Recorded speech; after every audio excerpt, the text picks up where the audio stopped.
Buenos días, vamos a dar inicio a nuestro culto de este día. Vamos a invitar a nuestro hermano Martín, si nos puede dirigir en oración, por favor, para empezar. Amén.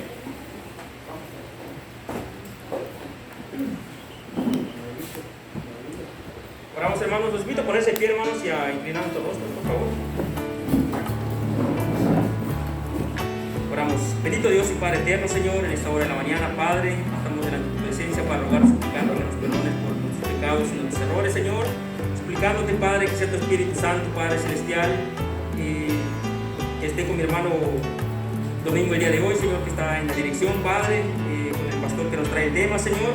Rogamos, suplicamos que nos quites toda perturbación de nuestra mente, toda distracción, Padre celestial, para que te alabemos, Señor, como tú te lo mereces, Padre celestial, enfocándote en ti, Señor, poniendo la atención adecuada, Señor, el respeto adecuado, Padre eterno.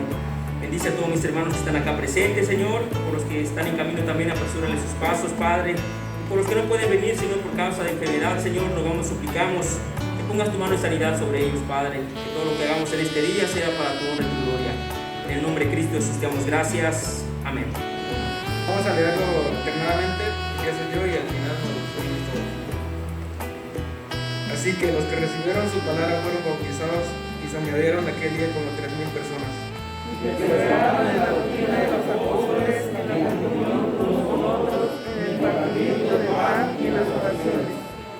Y sobrevino temor a toda persona y muchas maravillas y señales eran hechas por los apóstoles. Todos los que habían creído estaban juntos y tenían en común todas las cosas. Y vendían sus propiedades y sus bienes y los repartían a todos según la necesidad de cada uno. Y perseverando unánimes cada día en el templo y partiendo el pan en las casas, comían juntos con alegría y sencillez de corazón. Todos. Alababan a Dios y teniendo favor con todo el pueblo. Y el Señor añadía en cada día la iglesia y los que querían ser salvos. La enseñanza estará basada en el capítulo 2 del libro de Hechos. Ya se le ha dado lectura. Hoy participó Manuel Alejandro Carrillo Vázquez, ¿verdad?, con esta lectura. Y pues podemos empezar la enseñanza haciendo una pregunta para que captemos nosotros el interés en el tema de hoy. ¿Por qué la iglesia de hoy no repercute como debiera? ¿Por qué la iglesia de hoy no tiene los resultados que deberían esperarse? Y sin duda tendrá usted muchas respuestas, explicaciones, razones, excusas, señalamientos. Pero una de las razones por qué las iglesias de hoy no repercuten tan poco es porque hay demasiados observadores, demasiados espectadores. Es triste decirlo, pero hay miembros que solamente se le pasan a la expectativa, observando todo, pero menos participando, señalando todo, pero menos trayendo resultados para que la iglesia pueda crecer como la iglesia del Nuevo Testamento. Ojalá que usted no sea uno de esos demasiados espectadores, porque a la medida que los miembros se involucran, a la medida que los miembros son parte del trabajo las metas se alcanzan. Otra segunda posible razón de por qué hoy no repercute en la iglesia como debería es que estamos más interesados en los métodos que en el mensaje. Hoy le ponemos poca atención al mensaje. No somos como la iglesia que escudriña, la iglesia del Nuevo Testamento, que a todo aquello que les decían, veían si las cosas eran así. Hoy estamos más preocupados en tener una buena logística para proyectar, una buena acústica, una buena logística para amueblado, para todo. Y lo que menos le interesa a la gente es el mensaje. Quieren mensajes minúsculos, mensajes que no cansen, mensajes que no sean tan tóxicos, dicen algunos. Ay, ya habló el pastor fuerte. Que le baje así, que baje su método de enseñanza. Como a veces como que nos lo dice directo, no más falta que digan los nombres. Unos se sienten medios influenciados por algo, ¿verdad? Allá usted y su razón con Dios. El mensaje es lo más importante en la iglesia. Lo que dice Dios es lo más importante. Pero hoy estamos preocupados, repito, y ahorita en las cuestiones con esta pandemia, ¿verdad? Pues que hay que ser muy precavidos con todas las medidas sanitarias y todo esto. Está bien. Y queda la palabra de Dios. ¿A usted le interesa el mensaje o le interesa más, repito, guardar la sana distancia y todas las demás cosas? ¿Por qué razones la iglesia de hoy no repercute como debería? Porque hoy hay demasiada preocupación por la imagen pública que realmente por vivir como cristianos como deberíamos. Demasiada preocupación por nuestra imagen, por qué dirán de nosotros, la forma, etcétera, y otro, aquí, allá. Pero una razón muy fuerte por lo cual las iglesias de hoy en día no repercuten como deberían es que hay demasiado poco interés en las personas perdidas. No hay interés en las personas que están sin Cristo. En nuestros semilleros no es tan importante que esté todo el grupo lleno. En los semilleros lo más importante es tratar de ver que cada niño que asista en la primera vez que va, porque no sabemos si va a regresar la segunda vez, se le haya presentado de manera clara y directa la palabra del Señor, haberlo tocado con el mensaje de Cristo. Igual nuestras visitas en la iglesia, presentarles, ¿verdad?, el evangelio, porque tal vez no habrá otra oportunidad. Un amigo que tenemos que no hemos visto en años, ¿cuándo más volveremos a vernos? Pues en la primera oportunidad que tenga otra vez, a tratar de hablar de Cristo. Pero podemos pasar hablándonos toda una noche, todo un día, todo un viaje desde Cancún hasta Reynosa, de política, de fútbol, de chismes. Y si el creyente no le pone interés al mensaje que es la palabra de Dios, se suman las oportunidades de que podamos alcanzar a otros. En esta mañana vamos solamente a ver 3 grandes áreas que la iglesia del Nuevo Testamento ponía demasiado énfasis, se preocupaba con corazón, y los resultados fueron los de agrado a Dios. ¿Cuáles son esas 3 áreas? Donde la iglesia del Nuevo Testamento nos demuestra que era dinámica. Donde la iglesia del Nuevo Testamento nos demuestra que si ellos pudieron tener resultados espectaculares, la iglesia del siglo XXI con mejores tecnologías, con más oportunidad de comunicación, con un mundo por alcanzar. También podemos ser de impacto y de transformación. Así es que yo en esta mañana, a través de este mensaje, vamos a contestar la segunda pregunta. ¿Qué hizo diferente la iglesia del Nuevo Testamento? ¿Qué hizo diferente la iglesia del Nuevo Testamento? Les invito a orar. Padre, rogamos a tu Espíritu Santo que en esta mañana hable a cada uno de nosotros. Quite nuestros prejuicios, quite nuestros argumentos, quite nuestras razones. Que seamos sencillos, Señor, a escuchar tu voz, usándome a mí como instrumento humano. Límpiame, Señor, ayúdame a presentar tu palabra. Y si el mensaje ha de ser ofensivo, que sea tu palabra, Señor, y no mi glosalalía, no mi dialéctica, sino tú, Señor. Te lo rogamos en el nombre de Cristo. Amén.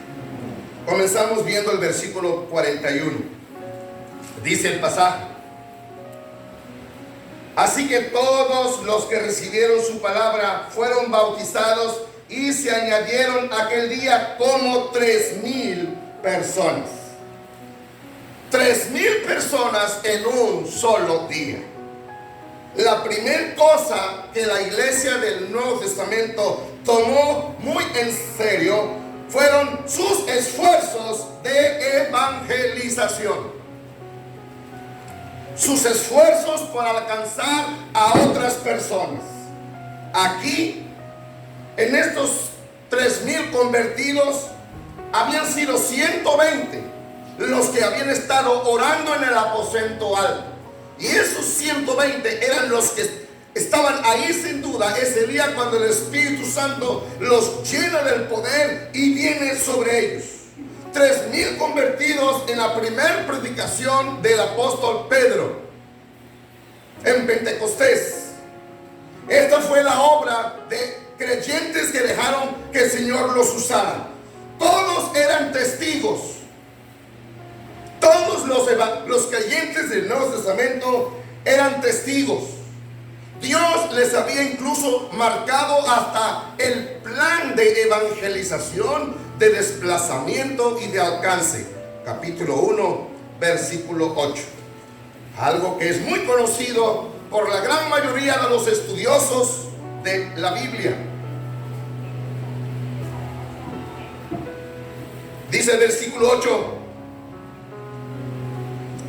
pero recibiréis poder cuando haya venido sobre vosotros el Espíritu Santo, y me seréis testigos en Jerusalén, en toda Judea, en Samaria y hasta lo último de la tierra.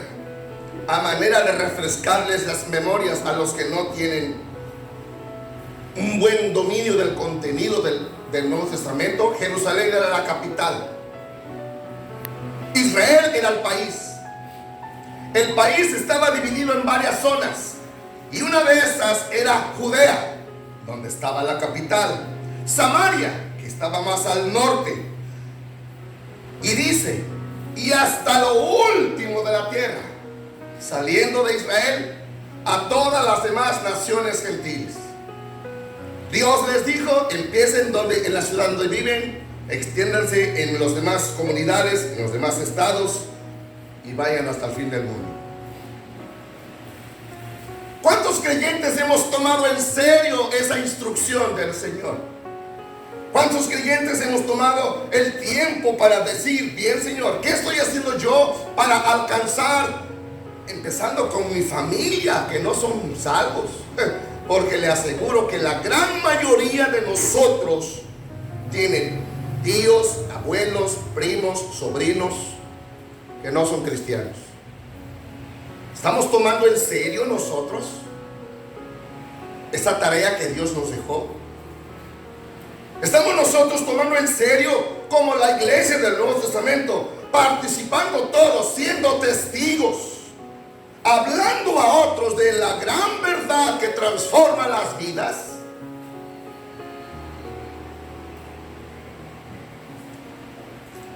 Note, en plural, me seréis testigos.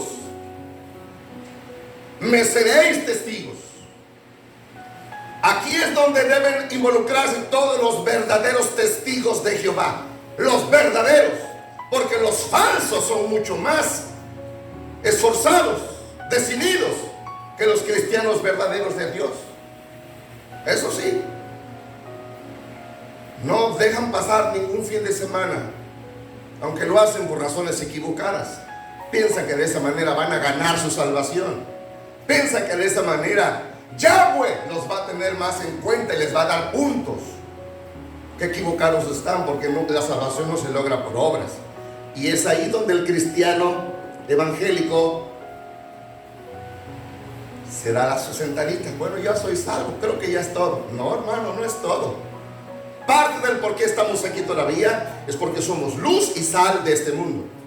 Como luz tenemos que hablar del evangelio, y como sal tenemos que ver cuál es la forma correcta de vivir como Dios le agrada. Así es que la iglesia del Nuevo Testamento tiene esfuerzos grandes sobre la evangelización. Hoy en día la evangelización en su mayor parte está olvidada. No hay muchos que ganen a otros para Cristo. Somos contaditos los que de veras estamos preocupados. Y la tarea no es del pastor, la tarea no es de los diáconos, la tarea no es de los líderes, la tarea es de cada creyente. Pero eso no nos preocupa. Nos preocupa que no haya frijol en la alacena. Nos preocupa que el carro no funcione. Nos preocupa que nuestros hijos no entreguen las tareas a tiempo. Y no nos preocupa que cada segundo o cada milésima de segundo hay almas que están yendo al infierno. Eso es porque no las vemos. Pero si las viéramos, repercutiría en nuestro interés de hablar a otros de Cristo. La iglesia del Nuevo Testamento era una iglesia que se movía. Hoy pocas iglesias celebran reuniones de evangelización. Felicito a la femenil que está haciendo un esfuerzo para este jueves. En la última vez que lo hicieron llegaron 3 o 4. Sí, dije 3 o 4. Hasta ahí me quedé porque no hubo más.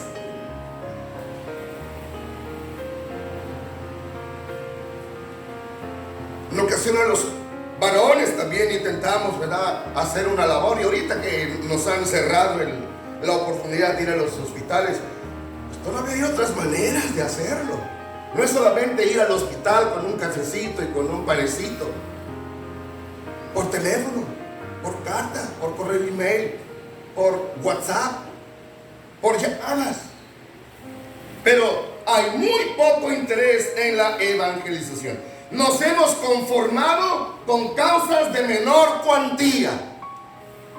Bueno, también somos poquitos, pero somos los que vinimos de corazón. Ya con eso nos justificamos.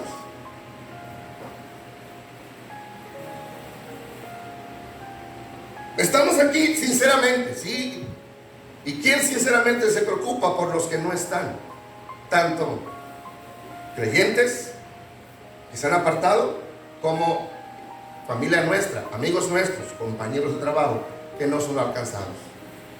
La iglesia del Nuevo Testamento hacía esfuerzos grandes de evangelización. Todo el mundo necesita oír del evangelio. Primera de Corintios 15, 3 y 4.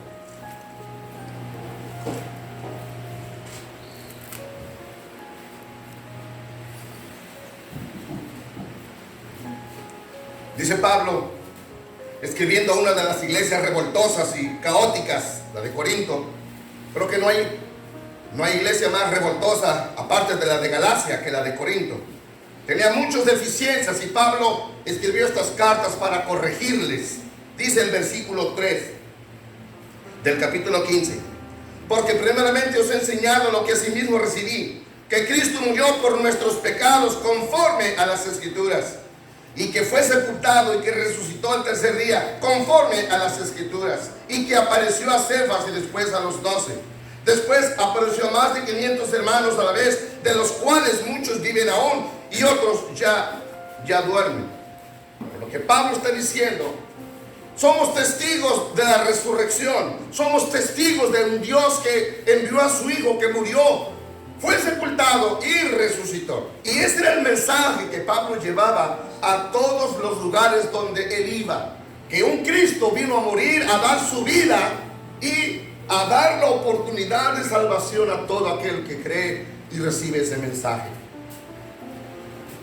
Hermanos, nuestro mundo aún todavía necesita oír del mensaje salvador, de ese Cristo Redentor que vino y que resucitó. Respondamos a esa necesidad. Respondamos a la necesidad que tiene nuestra familia. ¿Cuántos de nuestros familiares no están en problemas? No solamente laborales, no solamente problemas físicos, no solamente problemas de relación, sino problemas espirituales. Que sus vidas están inundadas, viviendo en todo pecado, teniendo tal vez una falsa religiosidad, una falsa espiritualidad.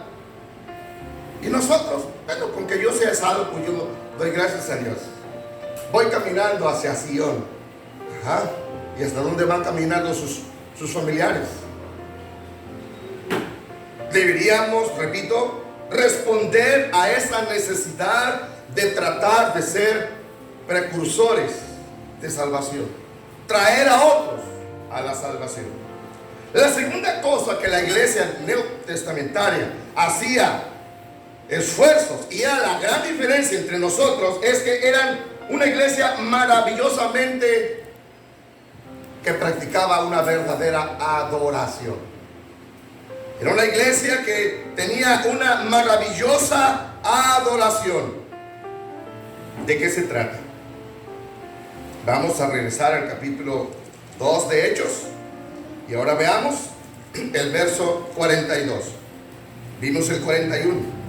Dice el 42 hasta el 46. Y perseveraban en la doctrina de los apóstoles, en la comunión unos con otros, en el partimiento del pan y en las oraciones. Y sobrevino temor a todos, persona, y muchas maravillas y señales eran hechas por los apóstoles.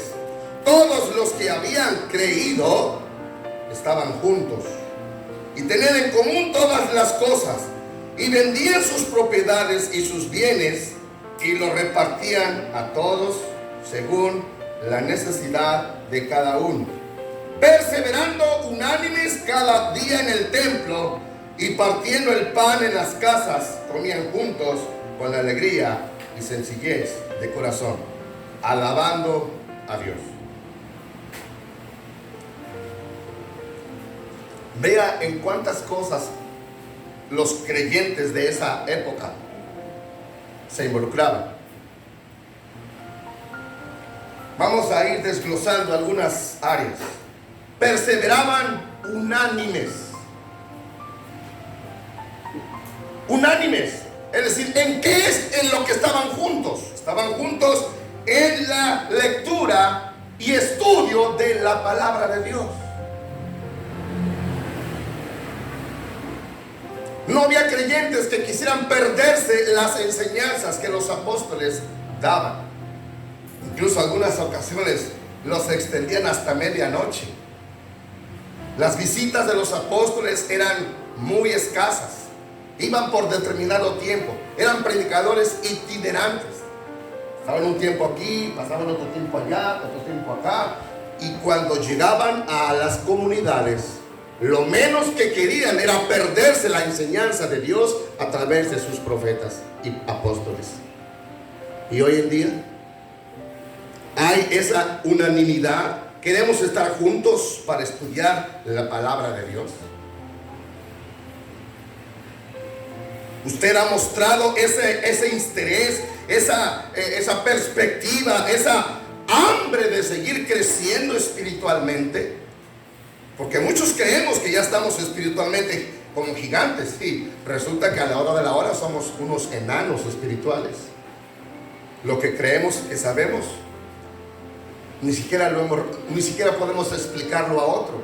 Yo sé que lo leí. ¿Dónde está? No me acuerdo dónde está. Yo recuerdo que eso alguna vez lo tocamos. Pues sí, pero quedó ya en el pasado. No es algo que usted tiene fresco. ¿Por qué? Por esa falta de hambre de la palabra de Dios. Revise, hermano, qué tanta hambre tiene usted de la palabra de Dios. Y aquí va un golpe bajo. Usted tiene su devocional personal diario con Dios, personalmente, sin que le tenga que estar haciendo la cosa. Mi amor, no te he visto que dobles tus rodillas. Mi amor, no te he visto que agarres tu Biblia. Ay, como para callar a la esposa, ¿verdad? Hace como que se va por ahí, pero no, lo único que se va a dormir al sofá. Hay hambre por la palabra de Dios. Hay deseos como niño recién nacido de la leche espiritual no adulterada. Si un creyente no lee la palabra de Dios, demuestra una enfermedad espiritual. Está noqueado.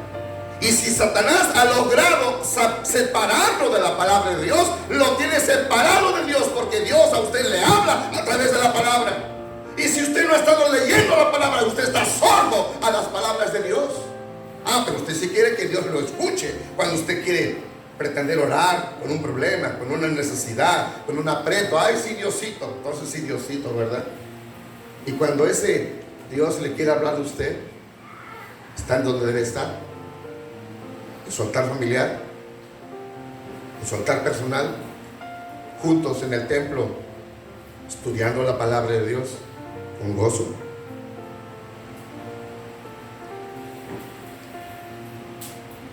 En el amor con todo el pueblo de Dios. ¿En qué más estaban juntos? En darse amor unos a otros. Dice el verso 42: perseveraban en la doctrina de los apóstoles y en la comunión unos con otros, y en el partimiento del pan unos con otros. Vea esa coinonía, ese compañerismo, ese deseo de mostrarse amor unos a los otros. Nadie decía, esta gente no es nada mía.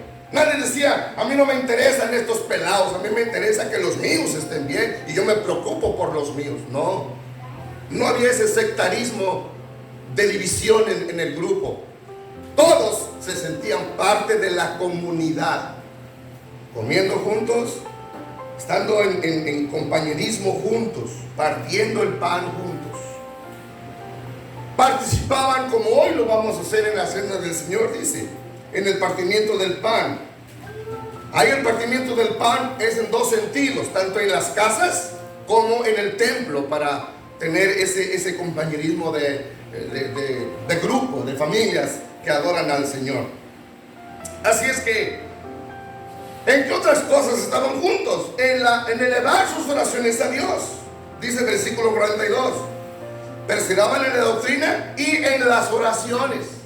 Perseverar en las oraciones indica que estaban constantemente orando los unos por los otros. ¿Cuándo fue usted la última vez que oró por el copastor? ¿Cuándo fue usted la última vez que oró por nuestra hermana que le están sacando sangre o agüita de su vientre, nuestra hermana Josefina Vasconcelos Alegría? ¿Cuándo fue la última vez que usted oró por ella? ¿Cuándo fue la última vez que usted oró por el hermano Domingo y por la hermana Rosita, por su negocio que ellos tienen, por los viajes que hacen? ¿Cuándo fue la última vez que oró por la hermana María Eugenia? Aparte de que hoy nos dio alegría saber que a ella le motiva, que la festejen, la saluden por WhatsApp, pero saber que alguien está orando por usted, hermano, es motivante. Saber que alguien se interese por ti, por tus problemas.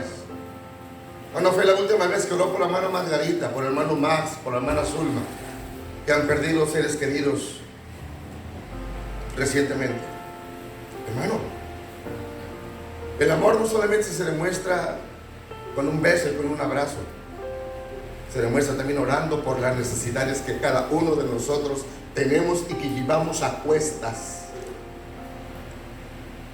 Dice la palabra, sobrellevar nosotros los unos a los otros las cargas y así cumplir la ley del amor.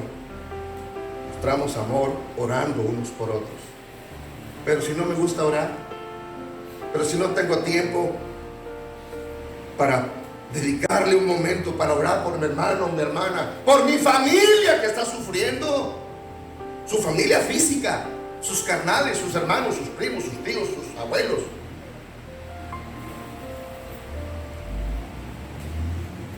Tenemos mucho por lo cual orar, pero hay poca participación. La iglesia del Nuevo Testamento era diferente en eso. Oraban con intensidad por lo que pasaba entre ellos. No era una iglesia formalista, no era una iglesia conformista, era una iglesia ardiente, era una iglesia que quería edificarse y que lo mostraba involucrándose en las vidas de los demás. Hoy nosotros somos muy independientes, muy independientes. Acaba el culto, ¡pum!, corro al carro, prendo el clima. ¿Saludó a algún hermano? No, tenía otro compromiso. Voy a comer con la familia. ¿Y la familia espiritual? ¿Y las relaciones entre hermanos en Cristo? ¿No son importantes acaso? Esta iglesia tomaba tiempo para pasar tiempo con la comunidad. Mire, perseveraban unánimes en la doctrina, en la comunión, en el pan y en las oraciones. Hoy en día las iglesias se caracterizan por tener una adoración muy callada. No estoy diciendo que los carismáticos tienen una mejor adoración que las iglesias bautistas. A las iglesias bautistas las han catalogado de ser muy frías, muy silenciosas, muy huele a muerto, muy a sepulcro, porque nadie se goza. Vas a un culto carismático y todos saben, oye, ¿a qué concierto me metí? Por el estruendo, por el griterío, por la algarabía. Y ni una cosa está bien, ni tampoco la otra. ¿Cómo era la adoración de la iglesia del Nuevo Testamento?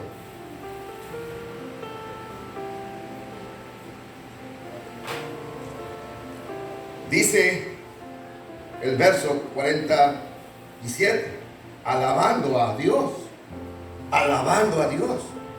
¿Qué era esta alabanza? Tendrían ahí en las iglesias de Jerusalén sus baterías, sus bongos, sus equipos estruendosos, su logística. ¿Qué tendrían? Sus timbales por aquí, por allá, sus arpas y sus salterios y sus saxofones. ¿Qué tendrían?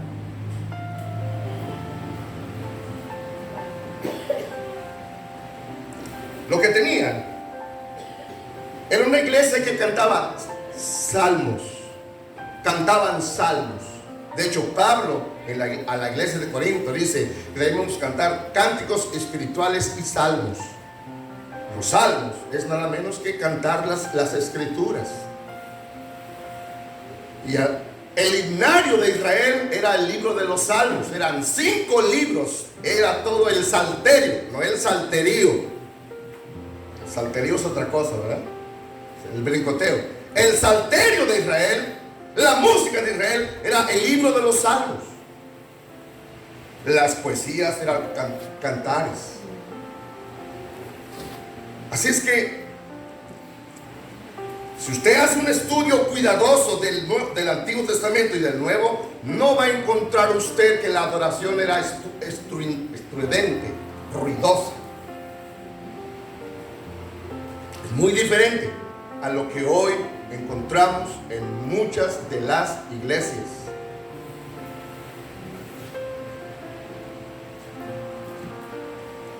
Se caracterizaba por una alabanza que ensalzaba a Dios.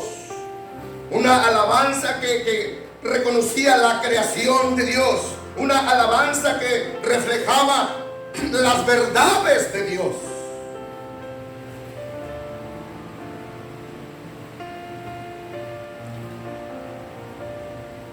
Analice lo que muchos de los salmistas de hoy, tipo Marcus Witt y todos los demás, cuántas baladas, cuántas cancioncitas son solamente para estimular la sensualidad, pero de doctrina, lo que hacen es ensalzar la humanidad. Hoy lo que proyectan es la personalidad del cantante, no la honra y la gloria a Dios en el contenido, en el ritmo, en la métrica de la verdadera adoración.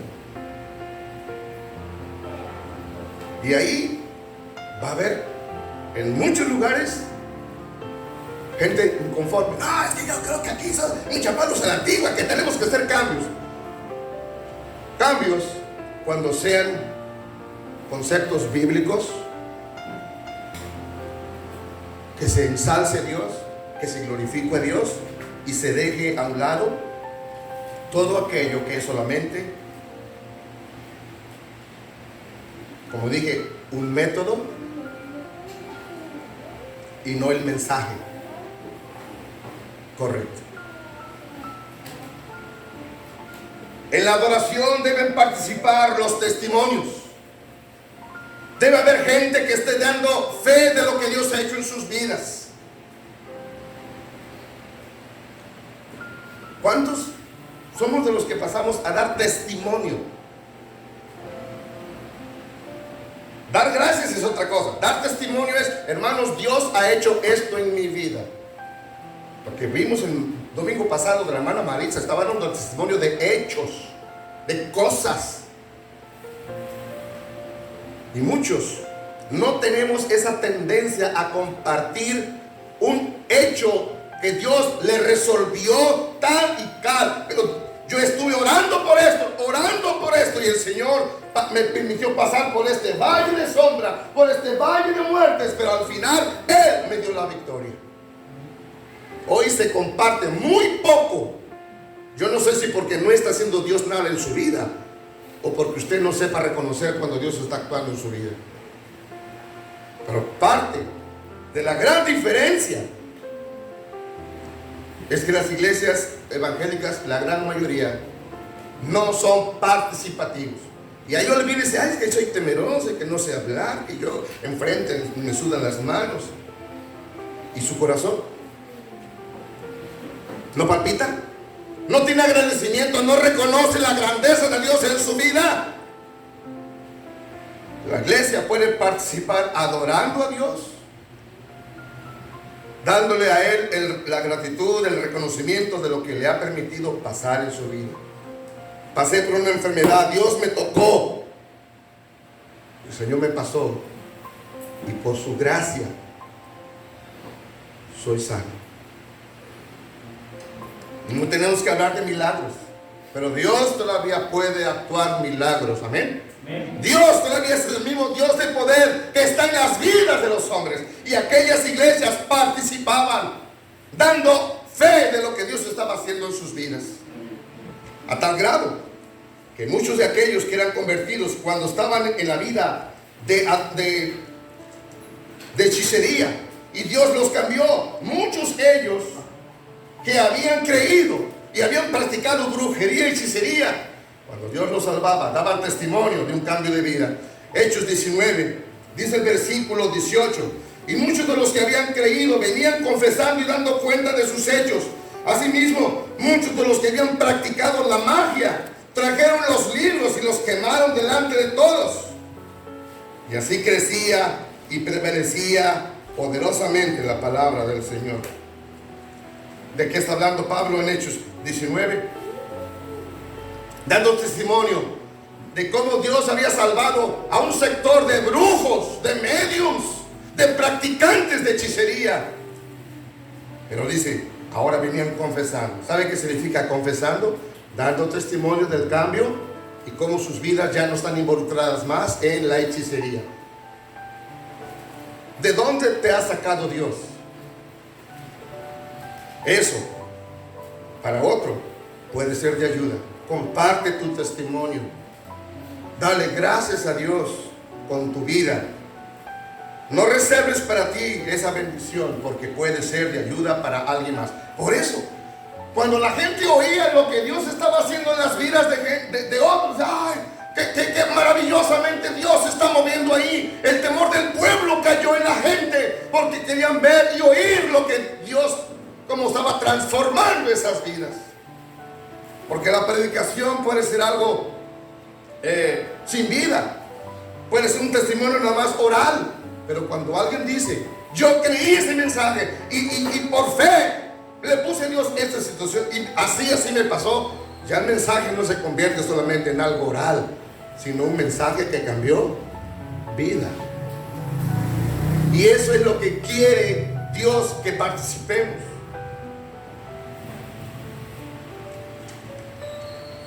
Y obvio, sin olvidar las gratitudes. La gratitud debe ser esa espontaneidad en el creyente por agradecerle a Dios en todas las grandes y pequeñas cosas que permiten su vida y que le ha traído bendición. Para terminar, ¿cuál era la otra grande diferencia de la iglesia del Nuevo Testamento que hoy la iglesia del siglo XXI necesita? Hermanos, el tercer elemento donde aquella iglesia era tremenda, su fantástico compañerismo. Su fantástico compañerismo. ¿De qué hemos hablado? Que aquella iglesia tenía esfuerzos evangelísticos grandes. La segunda cosa que tenía era una iglesia que tenía una maravillosa adoración. Y en tercer lugar, tenía un fantástico compañerismo. Fantástico. La palabra fantástico ya como que suena como a presumido, ¿verdad? Como que wow, que mira nada más. Sí, era algo que impactaba. Era algo que dejaba boquiabiertas a las personas.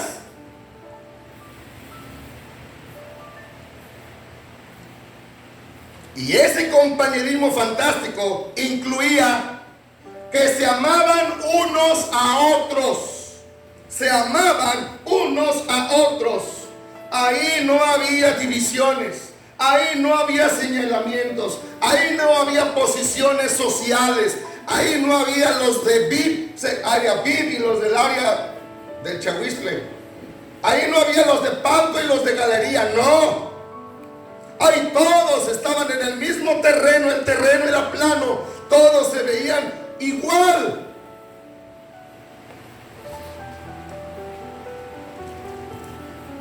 Ya lo leímos, pero dice el verso 44: todos los que habían creído estaban juntos y tenían en común todas las cosas. ¿Qué significa tener en común? Ese es el verdadero comunismo que la Unión Soviética y Stalin y todos esos socialistas no han podido poner.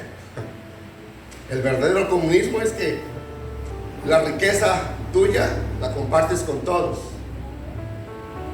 Pero hoy el capitalismo es el que tiene, pues, es el que se aprovecha, y el que tiene hoy quiere más y quiere usar de palanca a los que menos tienen. Esos son sus lacayos, esos son sus siervos, y solamente se sirve de los demás.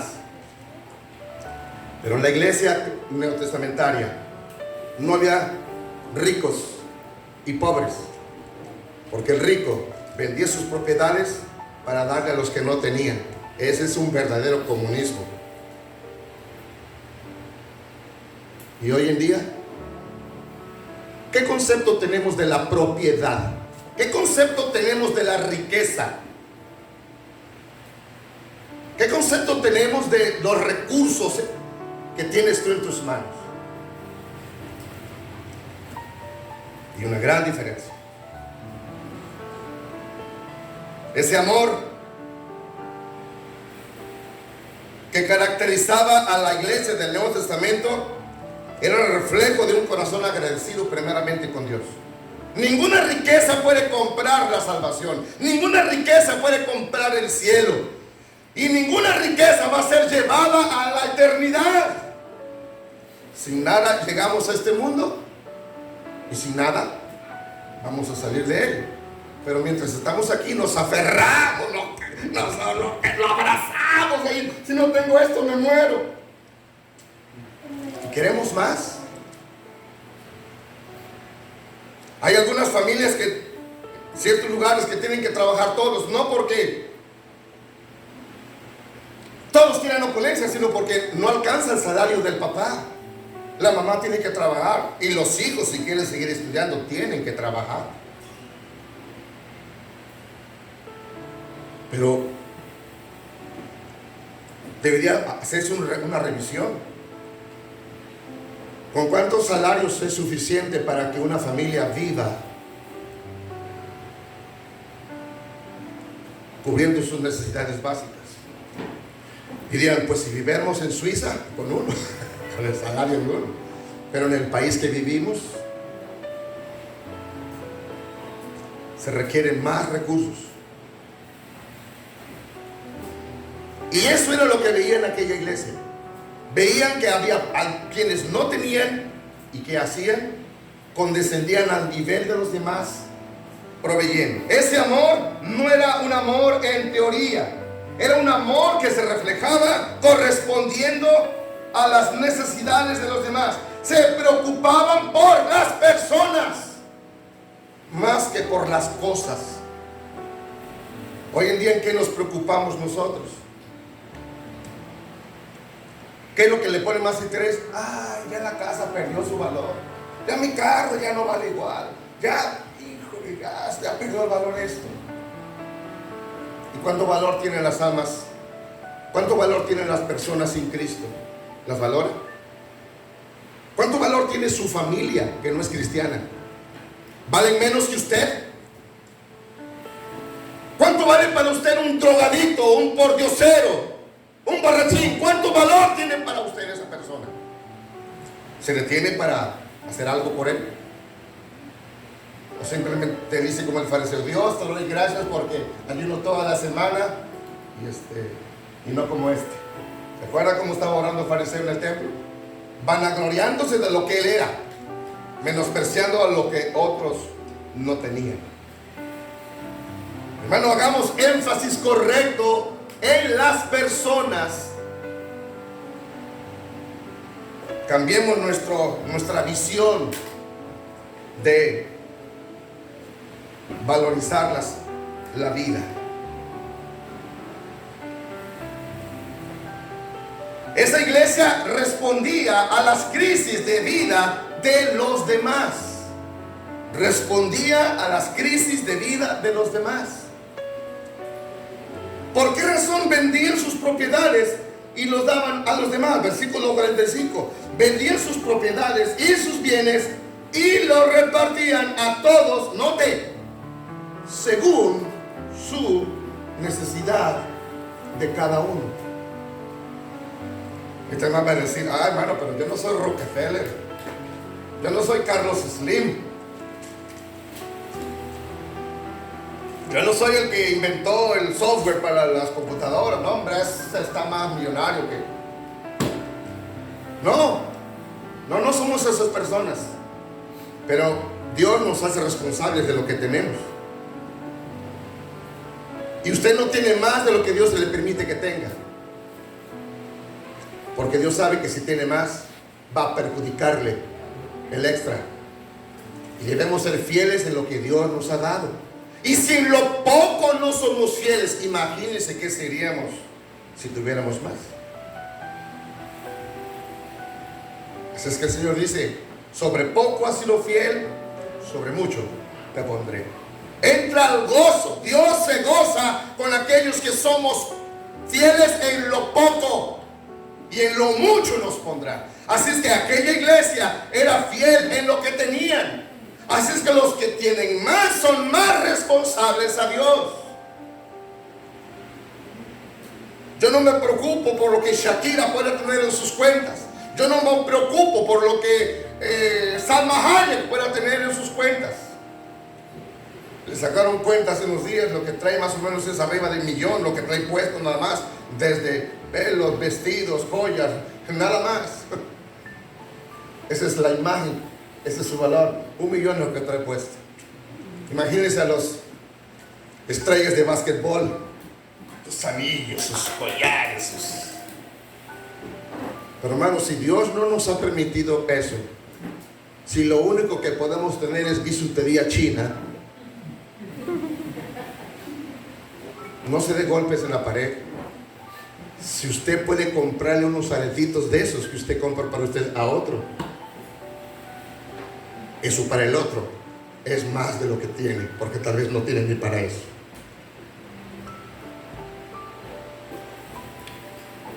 Aprendamos a poner los ojos en las crisis de otras personas y dejemos que Dios nos use con lo que tenemos. La iglesia del Nuevo Testamento hicieron a un lado todas sus divisiones.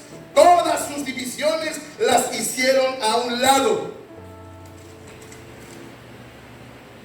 Ellos reconocían, ellos amaron a esas personas tal como eran. Dice el versículo 46, perseverando unánimes cada día en el templo y partiendo el pan en las casas. Hermano Saúl nos hizo una pregunta el jueves antepasado. Aquí estábamos, los 5 o 7 éramos, en el primer reunión de varones. Y nos hizo una pregunta. La pregunta fue muy simple. Le hizo la pregunta X. ¿Cuándo fue la última vez que usted invitó a comer al hermano a su casa? ¿Cuándo? Nunca. ¿Cuándo fue la última vez que usted me invitó a comer a mí? Se hizo la pregunta hacia él. Dice, pues, nunca. Entonces, ¿somos amigos o somos extraños? ¿Nos conocemos o no nos conocemos? ¿Nos interesamos unos a otros o no?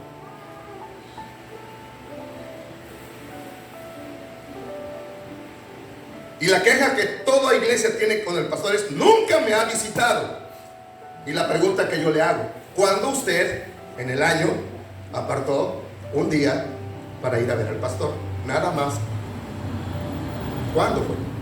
Pero la queja enorme del 99.9% es que al pastor no me visitó.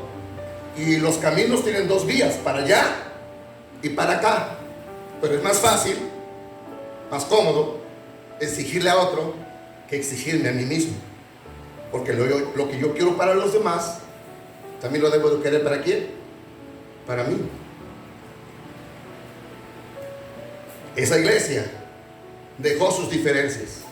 Esa iglesia dejó de estar señalando y dije: voy a hacer lo que Dios me pide que haga yo. Incluso Pedro se sintió medio incómodo cuando Dios le dijo: Pedro, tienes que preocuparte en los demás. Pedro, ¿me amas? Sí, Señor, tú sabes que te amo. Le vuelvo a preguntar la segunda vez: Pedro, ¿me amas? Señor, tú sabes que te amo. Lo deja tantito, le vuelve a hacer la tercera pregunta: Pedro, ¿me amas más que estos? Y Pedro casi se desmaya.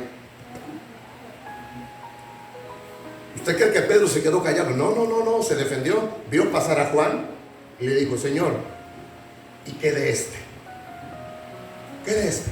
Como diciendo: a mí ya van 3 veces que me preguntas si te amo. Y a Juan, ¿por qué no le preguntas? ¿Por qué no lo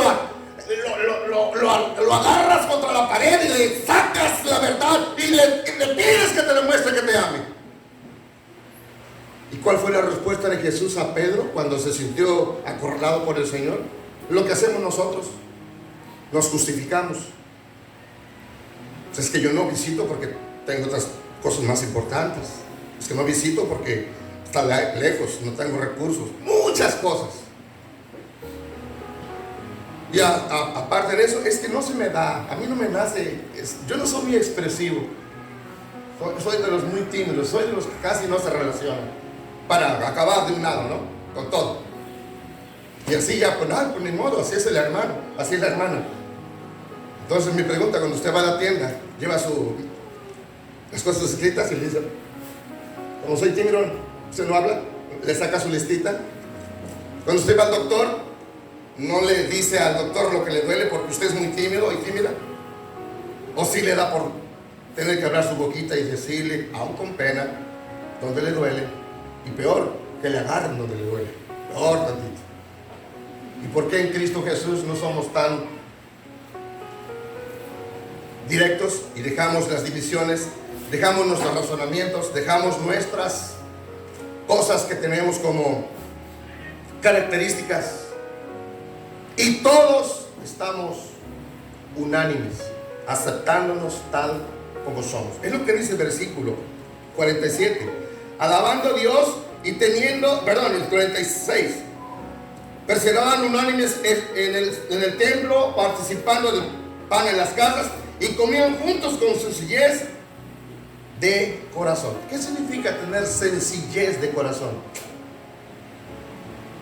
Que no había presumidos, que no había gente alzada, que no había gente que se sentía diferente a los demás,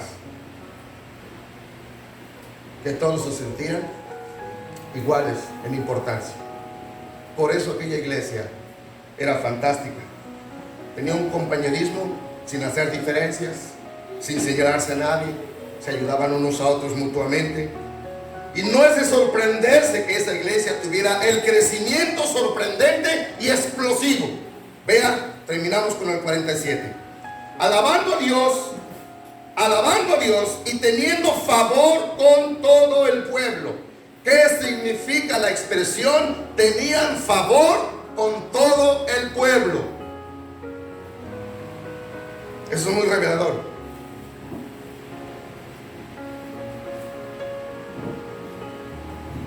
No escuchaban que dijeran, no, a esa iglesia yo no voy porque allá hay puros hipócritas.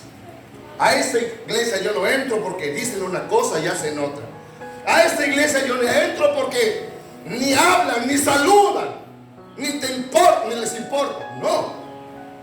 Veían toda esta relación, veían todo este compañerismo, veían todos esos testimonios, veían toda esa obra que hacían entre ellos. Veían ese verdadero comunismo, veían una alabanza correcta, los veían en las casas hablando a gente, los veían en las crisis de los demás. Y decían, qué gente tan preciosa, qué gente tan maravillosa. ¿Y quién había hecho ese cambio, hermanos? El pastor Jacobo, porque Jacobo era el pastor de la iglesia de Jerusalén, que después lo mataron. No fue Jacobo, fue Pedro. Con ese carácter, no fue Pedro. Fue la labor de Dios a través del Espíritu Santo. Y cada creyente dejó que el Señor dirigiera sus vidas a donde teníamos que hacer y cómo teníamos que hacer las cosas. El testimonio de la iglesia es que tenía el favor de todo el pueblo. Nadie podía hacer señalamientos en contra de esa iglesia porque les tapaba la boca con hechos. El público notó su crecimiento rápido. El público vio el impacto de Dios en las vidas de a esos que antes vivían de una manera diferente. ¿Y qué fue la diferencia de esa iglesia? La evangelización, la adoración y un compañerismo fantástico. ¿Cuál es la medida en la que tú participas en cada una de estas tres áreas? ¿Cuál es la medida en la que tú participas? ¿Eres un fuerte evangelizador? ¿Tienes un fuerte compañerismo con los hermanos de la iglesia? ¿Tienes un fuerte esfuerzo en la adoración? ¿Eres un verdadero adorador? ¿O será como dice Pablo, la palabra, este pueblo de labios me honra, pero su corazón está lejos de mí, pues en vano me honra? Si queremos hacer la diferencia, hermanos, nosotros también podemos llegar a ser más semejantes a esta iglesia del Nuevo Testamento a medida que dejamos que Dios viva en nosotros. y neguemos nuestro yo a vivir cada día.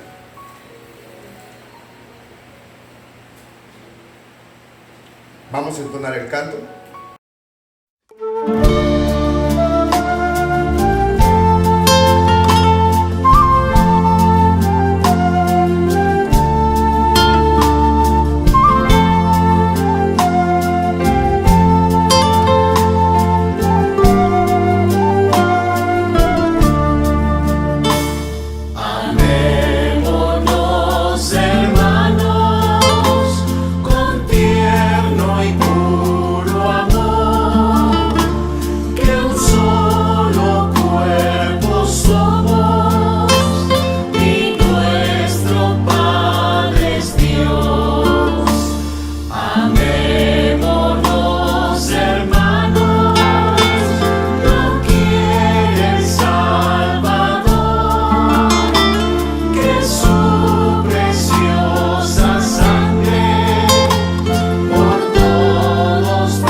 Señor, te damos muchas gracias, porque este mensaje, el único propósito que tiene es ensalzarte a ti con nuestras vidas.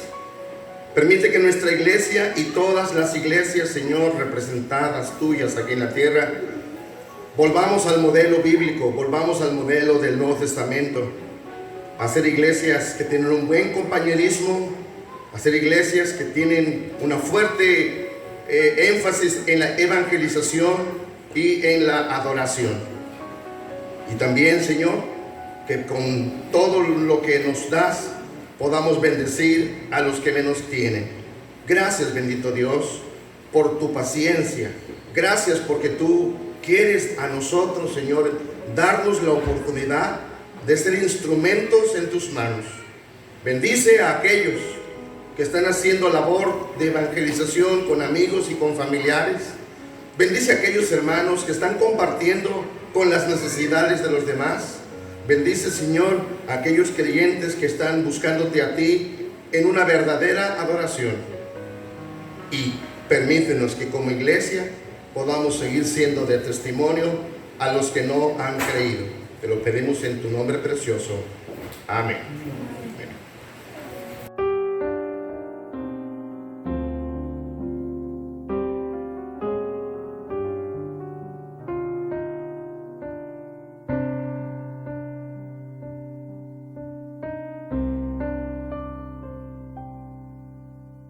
¿Cómo puedes tú orar enojado con tu hermano?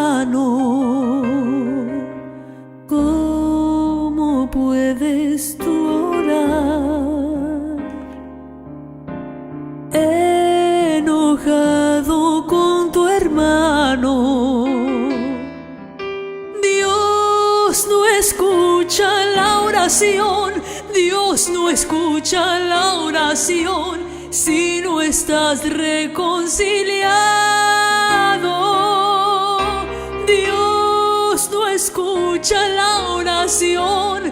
Dios no escucha la oración si no estás reconciliado.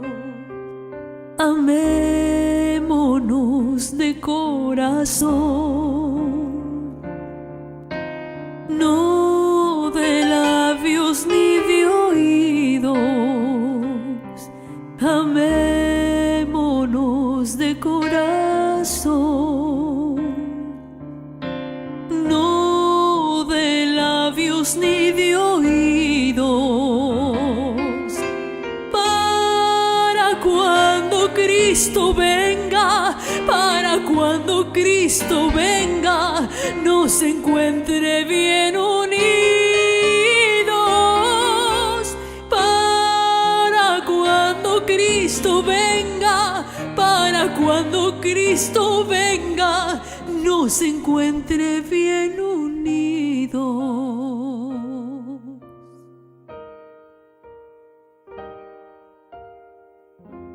Nos encuentre bien unidos.